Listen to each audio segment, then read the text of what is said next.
second to welcome everyone here this evening. Thanks so much for joining us for the GBC Analytics Club Speaker Series event. I'm very happy to introduce our speaker for this evening, Janneke Ritchie, who is the founder of OrangeGate Research Labs. She has an amazing presentation planned for us this evening with a great interactive portion. So without further ado, I'm going to hand it over to Janneke. Okay, thanks. And I'm thrilled to be here. I will tell you that the setup I have here is like all presentation all the time. So I am looking to Louise to kind of keep an eye on whether people are looking confused and give me some heads up on that. Just to set your expectations for today, my goal for this discussion is that you leave after this conversation feeling excited and empowered, and most of all inspired, really, to practice starting to tell stories with your data. And I just want to take a moment before I get into it to tell you a little bit more about me. I have a background in communication consulting, organizational change, and digital transformation, which is all big words to say that I spend a lot of time designing how people would adopt new technologies and new ways of working, predominantly for big banks. I also have a background in advertising, and I wrote a thesis in political communication. So that area has been long part of my life. The part about the data is really important to me because a lot of what happens when you get involved with digital transformation, which you could loosely say is change, that organizational change that's driven by technology, but it impacts how work is done, but it also very much impacts how you talk about what work is being done and how you measure. And so a lot of my work has been in designing data or information graphics, but also the presentations that go to top of house to talk about how these technologies are transforming the business of banking. So it's really important to me to talk about how data, these two sides, let me put it this way, data and storytelling are very important to me, and you're going to see this intersection in this discussion. So very excited about this. So first and foremost, let's all agree that data on its own, it does not speak for itself. It needs contextualization to be meaningful for an audience and certainly for clients and for decision makers. So the starting point has to be that data on its own is not sufficient and that we have to package it for use. This quote by Harari is, first of all, I'm a huge fan of Harari. I have a lot of time for what he has to say. And so just want to, if you don't know who he is, by the way, please look him up. He's got some amazing YouTube videos, TED Talks, tons of interesting articles on Medium and other places. He comes from he's a historian by education, but he talks very much also on the future side. So Homo sapiens is a storytelling animal that thinks in stories rather than numbers and graphs, and believes that the universe itself works like a story, replete with heroes and villains, conflicts and resolution, climaxes and happy endings. And this is so critical to our starting point here, is that even though we know and love data, the understanding that we as human beings want stories, think in terms of stories. That is why we need this intersection between storytelling and data, and that you can't just let data sail out on its own. It's also why, for those who were early and heard my first image coming from an art exhibit, that's why there's so much work being done by artists in the combination of storytelling, data, and technology. So first and foremost, why are we such storytellers and think in stories? And the first is that we think in images. So I'm not sure who in the room is noticing that maybe their mouth is starting to salivate. But when we see images like this one of someone else, not even someone that we look like, or at least you can see me, I don't look that much like a young man, this young boy who's eating a lemon, but for a lot of neurophysiological reasons, and it's been adaptive for us to be able to predict how that feels and to feel it ourselves. If you want to know more about it, look up mirror neurons. That's really the space that you're going to see it in. But the point is that we see in images and not in numbers. And so it's really critical, if we want to communicate effectively and build connection, that we use imagery, either unimaged the way I am here, or speaking about data in terms of images. So that's one of the key fundamental elements. And I just want to come back. This is a human thing. And so this is why, it works for all of us. Another key reason why storytelling is so important is that emotions, from a decision-making perspective, how we operate through the world, also memory is much faster, much more powerful when it is tied to an emotion. I've got here an example of the shark attack numbers are 40 in the US. I forgot to look up what the latest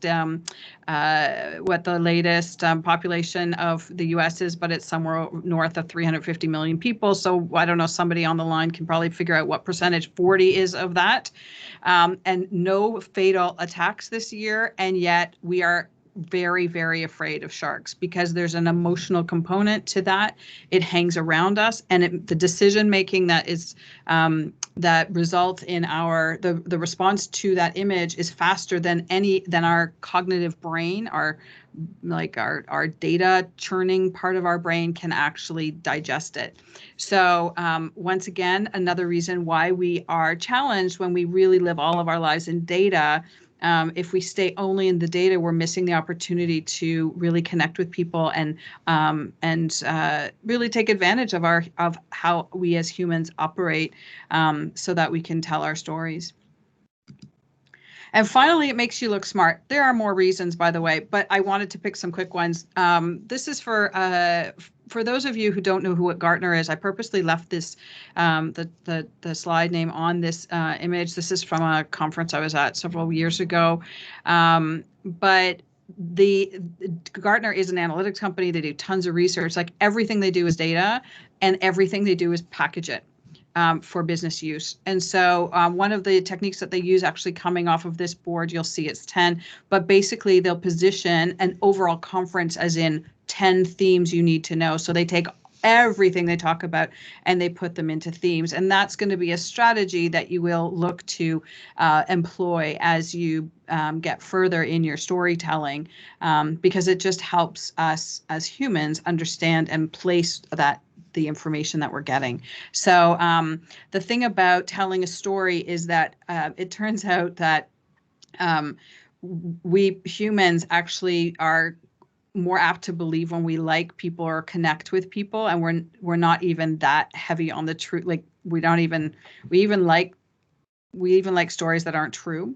And the simpler the story, the more we like it.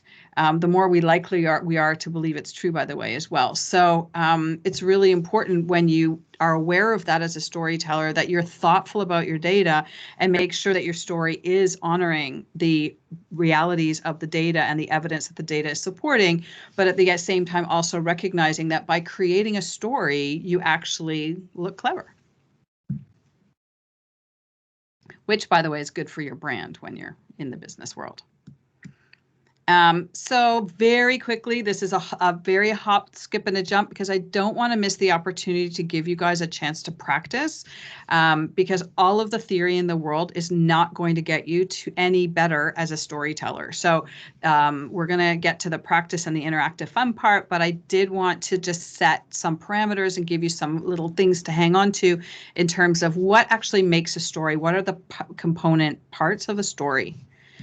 And number one, there are people in stories. Now, you're going to hear me talk about it in a bit more about audience, but there are various different people in stories. There's an audience, they're the people who are listening to your story. There's also a protagonist, often an antagonist, if for those who are big Star Wars fans or Batman. I mean, all of the stories include these characters.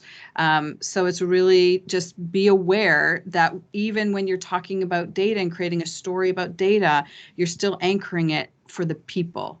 And so we have people. We have context. So the any story has a frame around it. In this case, I've got the ocean. So, but it could also be, you know, a show, or it can be a banking world, or any number of other contexts. But the important thing to know about a story is that it has a context, it has an environment.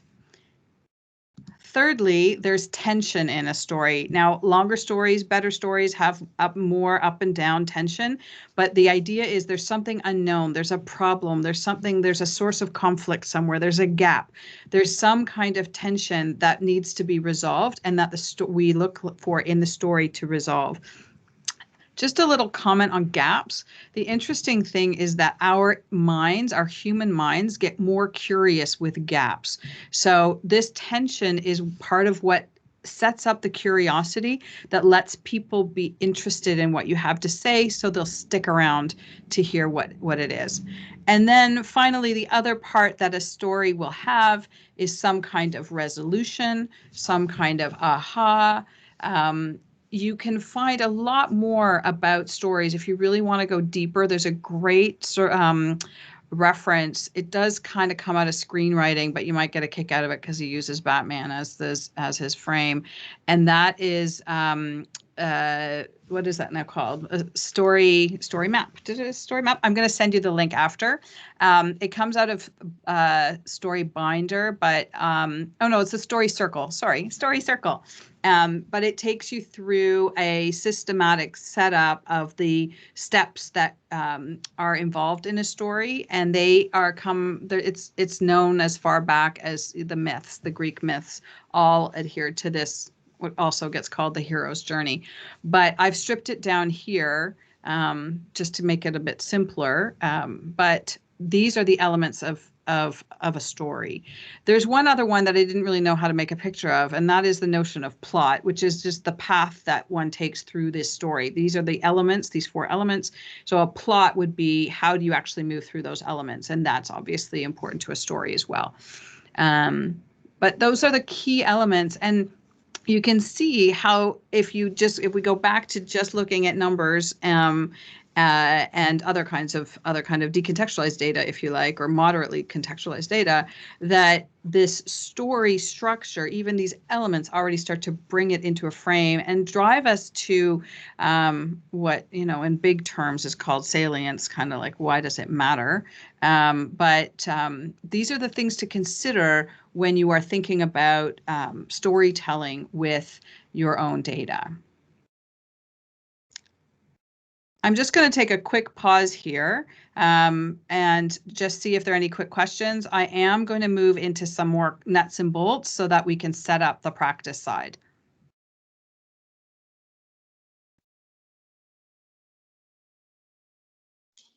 So I guess if anybody has any questions, feel free to type it in the chat and I'll read it out, or just turn on your microphone and ask Janneke directly. Okay, I'm soldiering on. Okay, so tips from the trenches. This is just a business oriented, because I didn't give you a lot around the business side, but the business orientation of what I just said. Like, what does that actually look like? What are the questions you're going to be asking yourself? So when we talk about, when we talk about people, I'm going to start by saying that one of the first things you want to do is you need to know who your audience is. Who are they? And by the way, there is usually more than one. You typically would have at least the one you're speaking to, but there may be different types of people in the room. And also there's something about understanding the attention span that these people have. So one of the things that you're going to find out in the exercise that we're going to do, you're going to have 3 minutes to present. And that's because, having done a lot of presentations to executives, top of house, very busy people then are really business people, not data people, that's about as much time as you get. So if you can't tell your story and get them interested within 3 minutes, then they're moving on. So it's not just that we're fitting it purely for this session, although we are. I do want you to be aware that the pace of this is quite quite speedy, and we've got to streamline those stories. So who are these people? What is the problem that they're trying to solve? That's going to be really critical. What other audience might there be? And one of the key, if you think about what problem are they trying to solve, I tend to think also about like what's keeping them up at night. If you don't know exactly the problem, it's like, what are they worried about? What kinds of things, are keeping them from achieving their objectives? So get to know your audience. Sometimes you can know a lot and sometimes you can't know a lot, but you can have an idea in your mind to at least frame the discussion. The next thing is, and this might seem really obvious, but I've seen people miss on this quite a lot in my career. So know your data, which is get really curious about it. Make sure you can explain each field. I know you're thinking, you're talking about storytelling, I'm never going to need to do that. And that's true. But if you get somebody who's really curious about the data, or you're coming through with an insight that's really valuable, they're going to dig into that data, and you need to be able to with confidence, be able to explain all of these fields. I remember from personal experience working on a project where I had fields, and one field was called customer name, and I had customer name star. And once in a while, when I dug into the data, because I was like, why do I have both? What is this called? Like, what is this? What's the difference between customer name and customer name star? And I would have people who just didn't know. And I said, but I said, that's fine. Run me a report on number of times that's not the same. And sometimes it was not the same. And so as a senior person at the time, I was like, no, someone needs to explain this. Otherwise, I don't trust my data anymore. So even though I'm saying keep it high level, tell it in stories, use English language stuff, like not data language, not jargon, which I do think. The other side of it is anyone who wants to believe in what you have to say needs to know you know this stuff backwards and forwards. So dig into that, understand its limitations, and be prepared to ask questions about what you might otherwise want to know, or go to look for more information. You don't have to do it in your story, but you might want to be ready for where that story might set up that there's actually more investigation required. So it's really about understanding the details of the data and also in context. And then finally, I'm going to really challenge you. This is a really tricky one as well, but ultimately, so what? Anytime you're telling the story, why does it matter? Why is it interesting? What does it contribute? How does it address that problem that you're anticipating your audience has? And one of the things it can be, or I've got it as an and, what does it tell us about the people who are in the story? So one can be interesting. Sometimes data is interesting because of how it helps us understand to solve a problem, or sometimes it tells us about what the people are thinking about a problem, or that we learn more about that. Finally, my invitation here is to think in terms of what we call WIFM, but it is what's in it for me. And that is from an audience perspective. So specifically, sometimes it's what is interesting about the people who are in my story, but ultimately for your audience, there has to be a reason why they are still in the game and staying with you in the story. Why is what you've learned about the people interesting for your audience? So those are my high-level, quick tips on how to get started on a story. So now we're going to try. And to do this, we are going to have breakouts. Now, I don't think we're going to have 6 groups because we wanted to make sure that we have time to chat after. So, Louise, how many groups do we have? We're going to have 4. Okay, perfect. Well, 4 groups. And 4 groups of how many people in a group? So some groups have 3 and some groups have 4. Okay, I perfect. think 3 have 4 and 1 group has 3. Okay, perfect. You're going to have 15 minutes to prepare, and we're going to be using a museum data set that Louise set up, and she's going to put the link, I think, in the chat for you. The presentations are going to be 3 minutes apiece, and you might need to make some extra assumptions because obviously 15 minutes is not very real world. You're typically going to get more time than 15 minutes to prepare. But this is just a chance to practice, and so you can make some assumptions. My recommendation on assumptions is always to be really clear about what they are, because if you stand out and say this is the assumption I'm making, then people can challenge that assumption. At least if you go off, we know why. So that is the setup. Louise, is there anything else that people need to know as well. I'm going to just pop up because there is a scenario. So let me know when you're ready for me to talk about that. Perfect. So we do actually have a question from Miguel. So Miguel, do you want to put your microphone on and ask? Yes, just trying to apply this to work. How can we make a presentation with this storytelling methodology or philosophy? Because I had a boss that was from McKinsey, and he was always telling me that we need to tell the story through the headlines of the presentation, that will help us a lot. Do you agree on that, or what are your recommendations? Yeah, I love that. Thank you. Yes, I do think you can do it with headlines. I'm now looking at my headlines. If you look at my slide deck, I think only on the headlines you would get the whole story of my presentation. I think all of them. I mean, you don't get the meat, but you would get the whole thing. Yes, I'm a big fan of that. I also am a big fan of threes. So you'll notice that 3 tips, 3 elements. I had 4 elements. I even took one of them out, the plot notion in story. That is to align to most people's working memory capacity when they are not very familiar with things. So there are many more tricks to use, or just strategies to make what you have to say more understandable to more people under more different situations, different levels of comfort with the data itself, with the topics at hand, perhaps some stress in the room. So that's why the threes, but definitely, yes, I would agree with that in terms of setting it up. Yeah. Does that help? Yes, thank you. Good. Sure. Perfect. So if we don't have any more questions, I put the link to the data set in the chat. So please click on that and have it open before we open the breakout rooms. The Google Sheet that it's going to open is not editable, but you can make your own copy and make edits if you want. So, Janneke, do you want to present the scenario? For sure.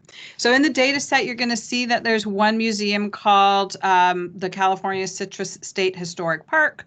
And I just picked this particular group, and I'm saying the scenario is that there's the leadership committee is preparing for a session with their key donors, and they're planning their new capital campaign. And they've just asked you to run the revenue numbers on their competitive set to see what they learned there or what might be of interest and how they can talk to their key donors about this. But you're presenting to the leadership committee, not to the donors themselves. And so that's the setup. And I do want, as you go through this, I want you to really, because I can't see you right now, I'm looking at the screen. I'm not sure what people's faces are, but I do want you to know that this is just an opportunity to practice. So play with it and look for something that you think is going to be interesting in the data that will address something you think the leadership committee is concerned about. You have 3 minutes, so do decide that somebody who's going to say what.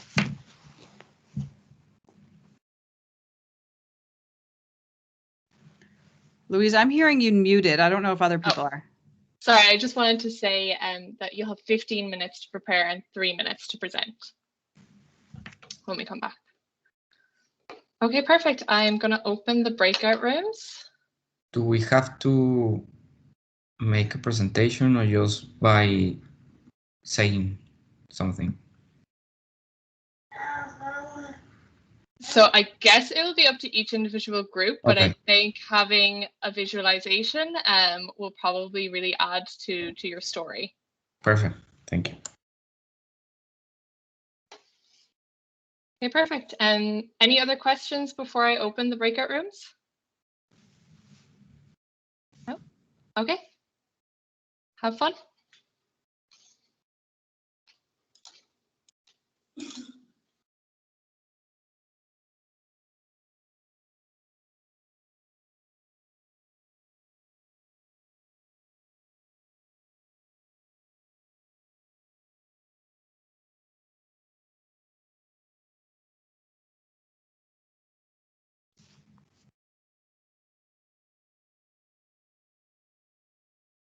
Okay, I think everybody has joined one. Let me just see.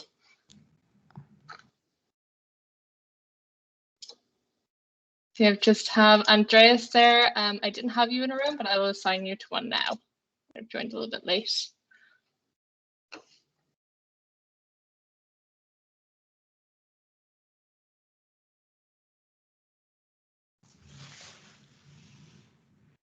Okay, what are we going to talk about? Anything you like, Janneke. You can have a rest if you like. You guys don't want to do you don't want to do the game? Well, I think we might just pop into each individual breakout room and just check that they're not having technical difficulties, just in case something goes wrong. Okay. So how are we doing on time? Did I race through that fast enough? Was it too fast? It's too fast. I enjoyed it. We're 28 minutes past now, so I'll just keep an eye on the time. I guess we'll pull them back at about 22:06.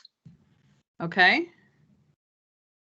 And then there's four groups. Yeah. So 4 by 3 is 12. So it'll be about 15 minutes. And then we should have some breathing space then at the end. Okay. All good. Awesome. So I'm just Rajpreet, Siddhant, Adefime, and Abiola. I'm just going to assign you each to a breakout room. If you could just go in and just check like that everything is going well and there's no questions. Yes, sure. Sure. Awesome.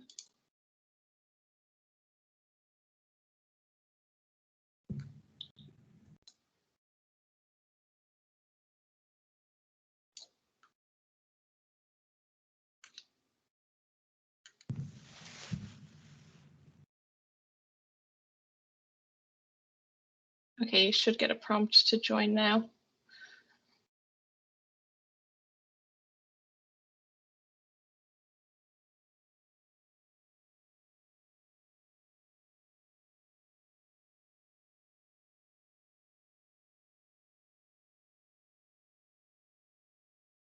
Oh, so now it's just you and me.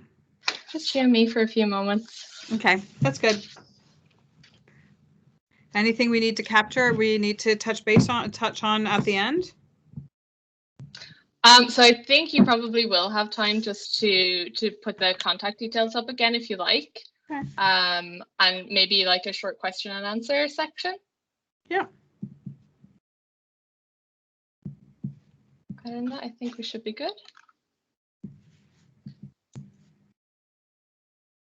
I would share the story circle, but it's really, that one's actually more like writing. That's not really what I think that most people are going to be thinking about here. I love the question from Miguel, like that. It's a really good strategy. I was looking at my slides. I'm like, I've done this so many times. I wasn't sure if I did that, but I do actually. I think it's almost intrinsic in some ways to have like your high level things would be your headlines. Oh yeah, but how I can tell you, I've sat in a lot. Am I presenting now? No, right? No. I can tell you, I have been in a lot of presentations, and many times they do not do that. Many times they do not do that. So, I mean, I didn't get into my own style because really, I mean, that's so personal. But my style tends to be what my team used to call an Apple deck, because it sort of looked like the Apple presentations. Okay. But basically, yeah, there's another one. Maybe I'll bring that up too. The other guy to look at is Guy Kawasaki. 10, 20, 30. I think, let me double check what, I'm going to get it wrong exactly.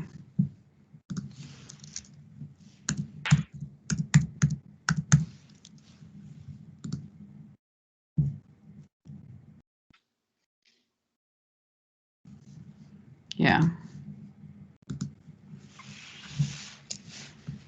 But that's presentation. That's different again. I broke it myself.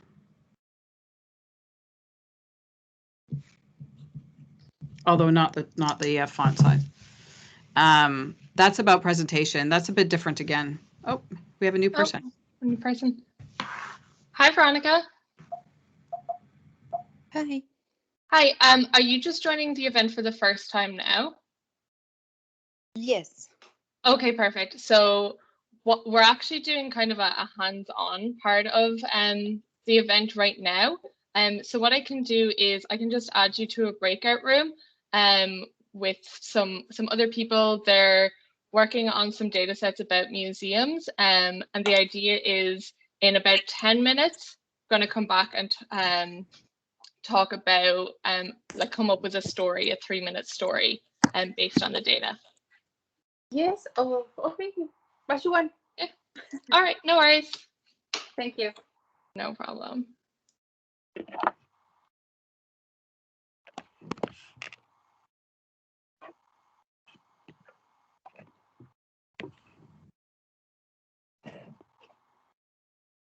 You should get a prompt there now.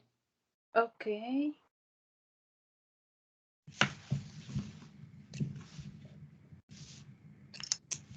Veronica probably really wasn't expecting to be so noticeable coming in late. I know, but I love hands-on experiences, and I know it's not typical for this format, but I do like it. I still think I also think that's how we have to do it, even in this format. I love it because like I mentioned before, my last position, I hosted a webinar like this once a week. Mm-hmm. And it's so difficult. Like you get so fatigued, the participants get so fatigued. You have to have something a little bit different to keep people engaged. Yeah. It's hard. This one's challenging because I was trying to cover a lot of territory really fast to get to so we'll see. It's fine. It's like I think you said before, it's a safe space to try it out, right? Yes. Better to struggle a little bit here or like get some feedback here than out in the big bad workplace.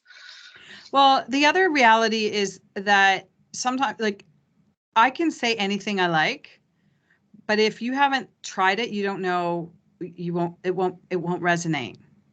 Yes, and you don't retain it as well. No. Like retention, hands-on experience is such a big part of retention as well. Yeah, exactly. So, yeah, So, it's also, I think, especially in this era, and as you go into career, people aren't going to give you the answers.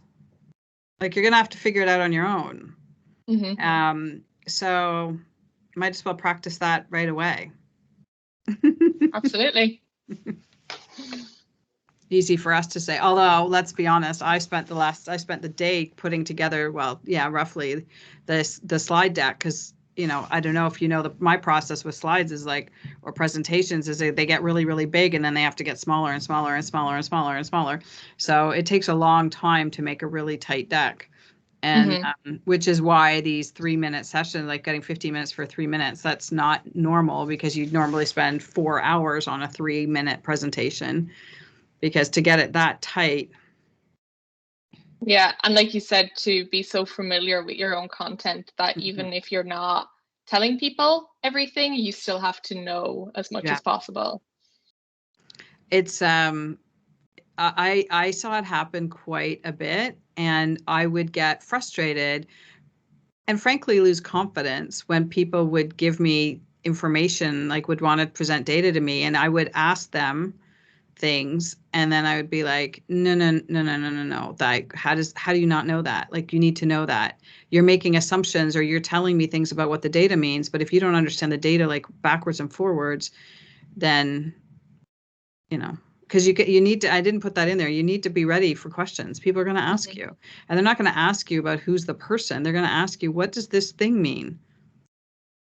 Yeah, like or they're going to say things like, and I'm not looking at the data sitting here, and I'm not sure that we're going to really like deep, I don't know, break down what people are saying. We don't have time to do that, really. No. Let me see if I have it here. Anyway, I'm just saying, like, you know, you're going to be like, why does such and such historic community have, you know, why are their numbers so low? Well, you need to have an answer for that. That's why the whole getting curious is so important. Mm-hmm. And as well, I think like it's very easy to make a false assumption very early on in the process and then come up with a completely false insight. Yeah.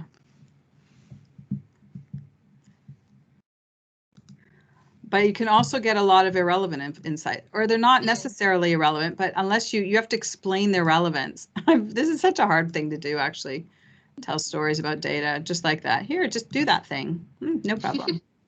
Just get it done. Just in 15 minutes. Yeah, 15 minutes, plenty of time. Although I want to say, like, sometimes that's just the reality too. Just saying. I mean, I've been there. Yeah, I really liked your point about saying like what, like, so what. I've heard that phrase quite a bit in like reference to data, and I think it is such a good tip because you end up with like these huge data sets with, you could say so much about it. You could spend hours and hours and hours coming up with connections and insights from it, but at the end of the day, if you're not answering that question, what's the point? Right.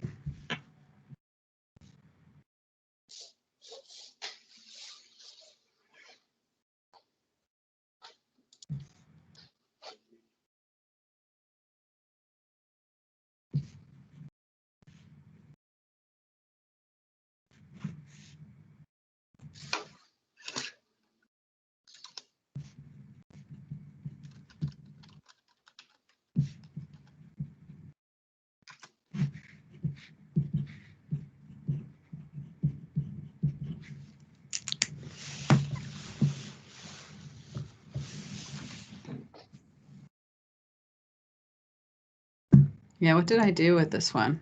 I also was curious whether I even gave people a bit of a hint, because I was like, I'm wondering how many people will Google them. Google the museums. Yeah. Yeah, I was wondering that too. I think that would have been my first step, to Google the museum that the scenario is based on. Yeah, exactly. I even put a picture of it on there. Mm-hmm. I was like, I Googled it just to make the scenario. So, I've just sent a message saying 2 minutes to go. okay.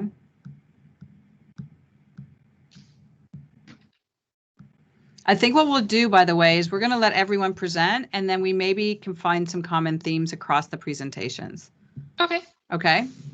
Sounds good. Yeah. Are you able to see everyone? Is there a setting that I can show participants? Oh, they're not in here. Okay, well, I can see them. Yeah. Huh.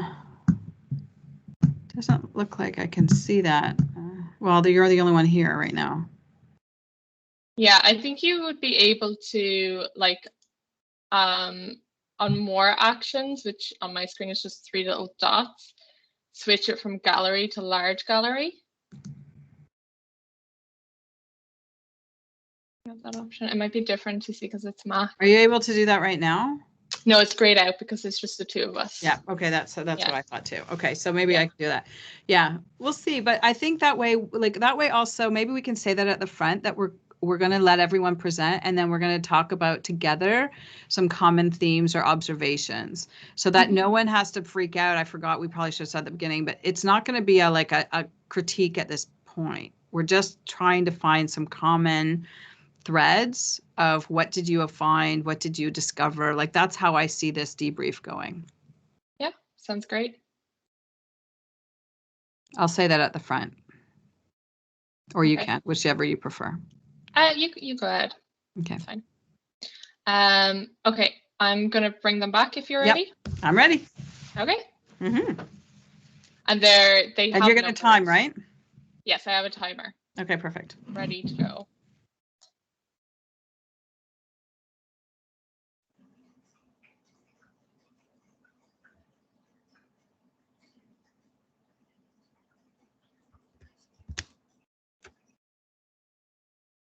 No, I'm not seeing people's images. Is that me? Or, You mean their cameras? They oh, may not there we have go. them Here on. they are. We were cut off. Oh. So I Sorry, just Robin. break between the two of you. Hi, Louise. Hey, Janneke, how are you doing? Hi, I'm well. How are you? Louise just kicked me out of chat. I'm sorry, you were out of time. I did give a 2-minute warning. Okay. I'll let my team members chat.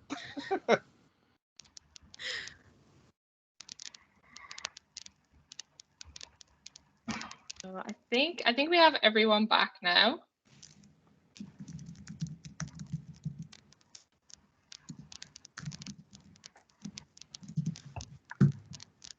So Janneke, do we want to go ahead with let's get the going. first one? Yeah. Okay, so what we're going to do is the groups, each group will get 3 minutes. We're going to go through all of them together because this is not going to be a one-on-one critique of what you've done at all. What we're just looking for are some themes. So we're going to go through each one. We're going to listen to what people came up with the stories, and then at the end we're going to come back around and say, okay, so what did we notice in the themes, and get so that it's really meant to be a safe place to practice. So it's not going to be a like, well, you missed blah blah blah. That's not how this is. Okay, so just to Louise is going to keep time rather. And I know after I just said that, whatever. Louise is going to keep time so that we can stay zippity zip. And probably we'll give you a heads up when you have 30 seconds left, or maybe, I don't know, you can put a thumbs up, or I don't know if Louise is visible to all. She can just gives everybody a heads up when you have 30 seconds left. Okay, take it away, Louise. Okay, so who's wants to present for group 1?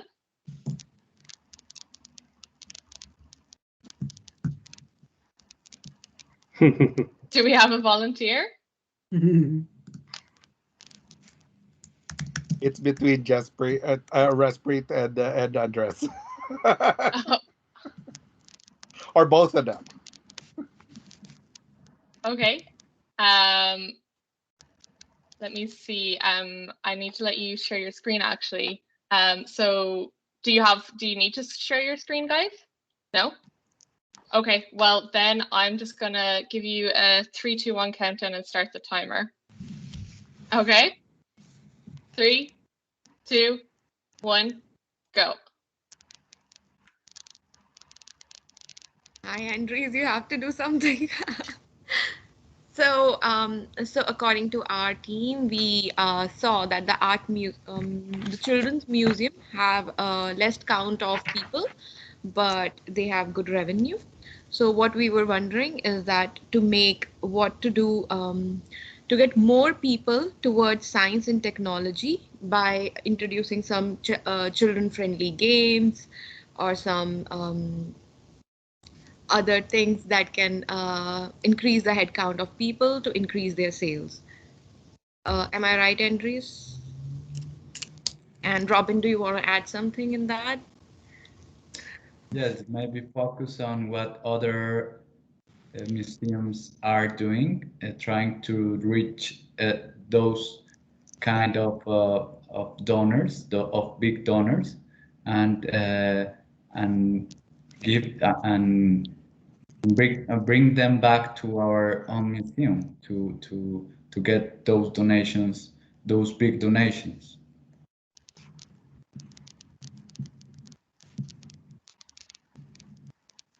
You have 1 minute 40 if you want to add anything further.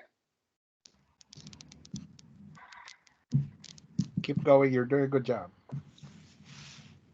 Yeah, so yeah, maybe like what we are trying to do, it's like give a little bit of other type of themes to our own museum. For example, a space theme would be a thing to go, and also look after what another museum like the History Museum is doing to try to replicate in our own museum. Do I still have a minute? How much time is left on the presentation? 50 seconds. Okay. So just out of curiosity, was there anything else that just was sort of a strange aha that you noticed coming out of the data, something you didn't expect to see, but was sort of a surprise that you think we need to know about? Yeah, we noticed the Children's Museum had a 94% average ticket sales. So they've been doing a good job at it. And that's what Jaspreet has said. Why don't we learn from how they're doing? What is it that they're doing well? Although their revenue is a little bit low, but their action in doing that is what's good that we can leverage for our own. Okay, cool. Right. That's just time. Good job, Deep. Thank you. Yeah, that's great. Okay. So who would like to go for group 2?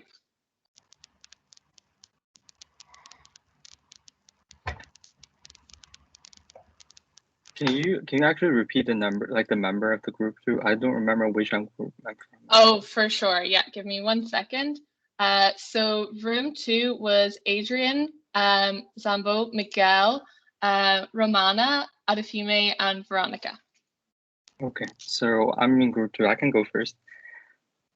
Okay, So- let me get the timer ready. And 3, 2, 1, go. So because I know people are thinking 3, so we find 3 points to present for this. And first of all is the Children's Museum. I'm sure other people find that that's interesting too, because the average ticket sale is usually 85%, but for Children's Museum is 94. So I thought because the high revenue in ticket sale means they are not, like the revenue are from ticket sales, it's not from anything else. It's supposed to, because if you think of the children, like it would be easy for parents to spend money on children than to themselves. So maybe some more toys and souvenirs, like some incentive to children to purchase, other than just the tickets. That's number 1.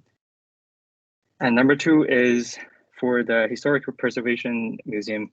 It's got the largest number of museum ID count, but it's got very low level of ticket sales. Apparently people are interested in this topic, but maybe it's because the display or any like the objects in that museum is not that interesting, so people are not purchasing tickets to see it.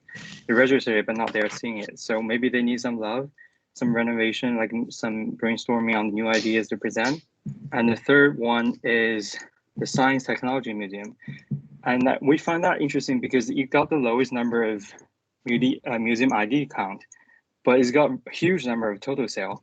So we're just curious to find out how they make so much money, and maybe we can like replicate that process to other museums, and also maybe we can bring even more like potential customers into that museum to like even boost up on the revenue. So that's the 3 points we found very interesting.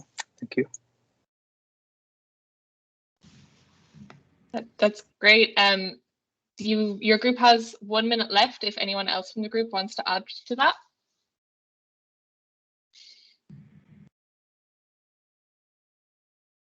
Well, as already stated, the biggest market share in total revenues it's made by General Museum, but the most profitable is the Science and Technology Museum. The average ticket sales it's like $8.52 per ticket instead of the lowest it's around 150. So yes, they are doing something really good, or it's more attractive to go to a science and technology museum so you can sell it as with a really higher price than everything else. So it was really interesting to see all this data. Instead of the data presented as average in the pivot table, I think we should use it as total, because the averages it's not weighted average, so we need to look at it in a different way. Right. Great, thank you, Miguel. That's just time on your group now. So then the next group is room 3. So that was Norhan, Andy, Kieran, Sai, and Adamola. Sorry, Adamola, I might have just popped in to see if you need help with anything technical. So who would like to go for that one? Well, Luis, unfortunately, all the members in the group left. So, yeah. Oh, okay. Andy, yeah. Do you want to tell your story, or do you want to move on to the next group if it was just yourself? Well, I'll say my story is not different from what others have presented. I think one area to look into is the type of museum, right? So you can see that from the data sets, we have art museum, children's museum, general museums. We also need to understand the location of these museums, right? And how these museums also contribute to the community. In so doing, we understand why is it that, let's say, the art museum is, the Science and Technology Museum is performing than other museums, right? What are the reasons behind this? So, well, I think it's more of trying to understand the type of museum, what they offer, the community or the environment in which they operate, and also whether they are more into technology like digitization, right? And how visitors also interact with some of the artifacts, or let's say staff at the museum. Getting to know this, you understand why other museums are performing than other museums. And based on that, it makes strong recommendations as to which museum let's say, to conduct your studies or to perform further research. Yeah. So that's my 2 cents here. Fantastic. Thank you so much, Andy. And then I think we have one more group, which was Thao, Gaurav, and Abhinmanu.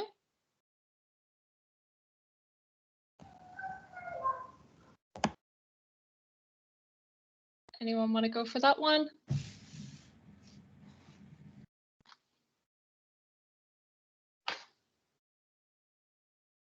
Okay, I'm not sure if they're still with us actually.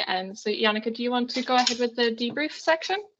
Sure. I mean, I'm wondering if anyone else wants to comment before I do, in terms of what you observed in the debrief, or just to, like, talk to me about how that went.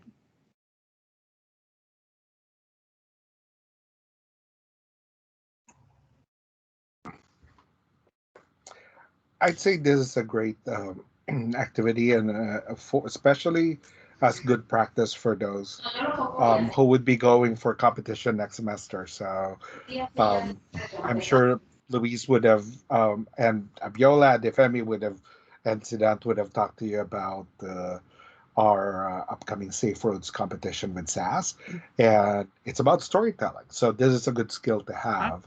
I didn't know where this. You have, yeah, so you'll have massive amounts of data on traffic and all of that, and you have to create a story, and this is good exercise. So make sure you refer back to this video when you're doing that competition. Well, and I think that so as somebody who's listening, there are other things that sort of came that seem to be extra opportunities to go one step further. As I heard a few, my takeaway, and I didn't analyze the data because I just want to, at least I looked at it obviously, but one of the things that keeps coming through, everybody commented on, was the science and technology and the opportunity, or that those organizations did well, which to me feels like, when I get to the so what of it, because I know that's, you can tell me that that's true, but the so what is the most important part of the whole storytelling element, is I might, when I hear that, I'm like, oh, so the so what of that is that maybe as part of our strategy looking at a capital campaign, we need to talk to or partner with a science and technology organization or science and technology. There seems to be something there. And as the, what did I call them? The Californian Center for the blah, blah, blah. We maybe need to add a science and technology dimension to our museum. And that might be a really interesting opportunity. Maybe we could build a campaign around that for a capital campaign. So that would be my invitation as you start to think about like the so what of it. It's like, okay, we identify science and technology has an opportunity area. I can't remember who it was, but one group, I think it was actually in group 3, identified also like, why is that happening? What are the reasons? So we absolutely want to understand why is that, dig in deeper. So one is it's an opportunity to dig deeper, like why are they so successful? What are they doing? What can we borrow from that? And then the other part is, does that already give us a sense that we should be thinking about possibly making that part of the campaign? So that's just, I'm just sort of showing you how I might take that piece of information and turn it into a piece of like a story. If I round out the conclusion of the so what of it or the resolution. So I found that there's this gap. And now I'm going to bring it back around and say, so I think the opportunity lies here. And that's going to be probably also important to a competition as you move forward, because they're going to be looking for that so what. That is what every executive, any business person to whom you're speaking about your data, they're going to care about the so what.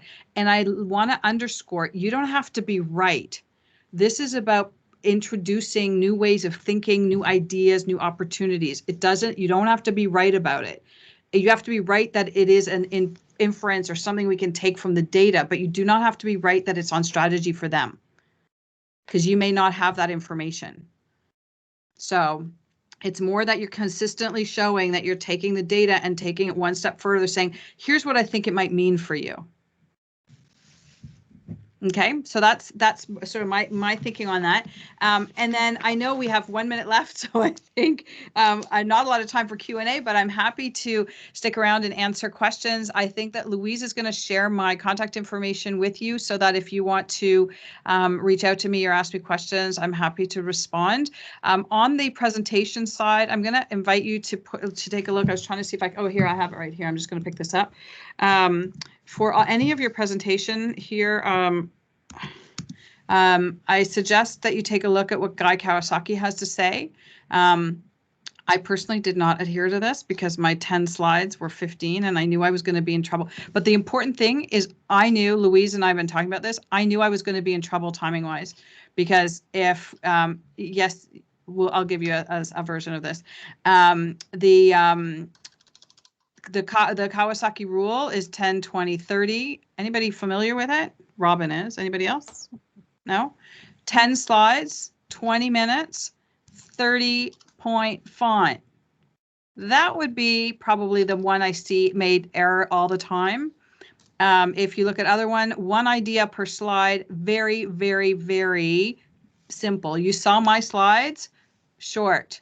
Everyone can read. You do not need to read your slide with the exception of a couple of points that you're trying to make. So that's going to be really important when you show your data, just the number. You can speak to the back end. You can use big appendices to attach all the work you've done. But when you're presenting it, 10 slides max.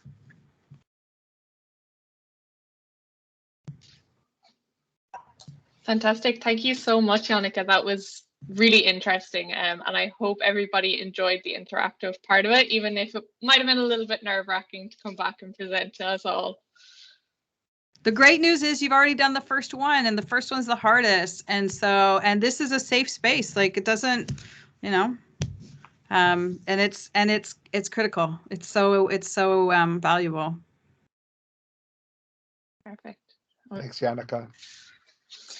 Yeah, thank you so much, Janneke, and thank you everyone for joining us on a Monday evening. Hope to see you again at the next event. We'll be sending out the information and invitation to that very soon, so keep an eye out on Blackboard. Thanks, everyone. Have a good night. Bye. Take care, guys. Thanks, everyone. Janneke. Good night. Thanks, everyone. It's great. Good night. Great.